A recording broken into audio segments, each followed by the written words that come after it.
নমস্কার। এখন আমরা আছি নিবেদিতা সেতুতে। পাশের বিবেকানন্দ সেতুটি তৈরি হয়েছিল 1932 সালে। এর উপর দিয়ে ট্রেন এবং গাড়ি চলাচল করে। সময়ের ব্যবধানে নতুন করে আরেকটি ব্রিজ তৈরি করা হয় এই নিবেদিতা সেতু।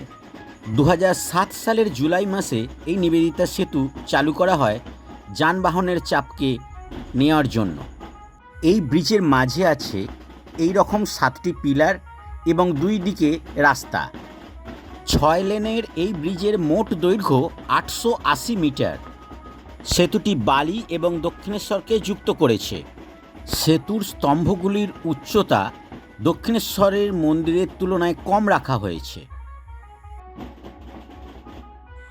1943 সালে নির্মিত ক্যান্টিলিভার ব্রিজ হাওড়া ব্রিজ বা রবীন্দ্র সেতুর ওপর চাপ কমানোর জন্য এই দ্বিতীয় হুগলি সেতু বা বিদ্যাসাগর সেতু নির্মাণ করা হয়। 10ই অক্টোবর 1992 সালে 823 মিটার লম্বা এই ব্রিজটি উদ্বোধন করা হয়েছিল। 6 লেনের এই ব্রিজের মাঝের স্তম্ভগুলির উচ্চতা 457 মিটার। 121টি স্টিলের কেবল দ্বারা এই ব্রিজটি স্তম্ভগুলি থেকে ঝুলন্ত অবস্থায় আছে।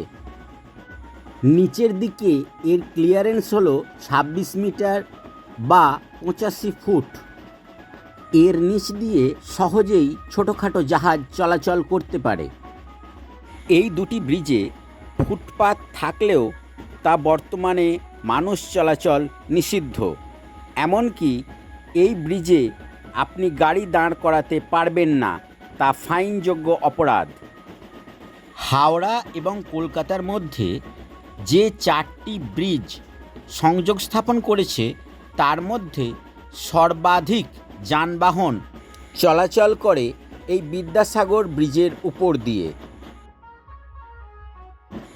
এই ব্রিজের পশ্চিম দিকে রয়েছে নবান্ন এবং কলকাতার দিকে রয়েছে ভিক্টোরিয়া, দ্য 42, কলকাতার সর্বোচ্চ বিল্ডিং, ইডেন গার্ডেন্স ইত্যাদি।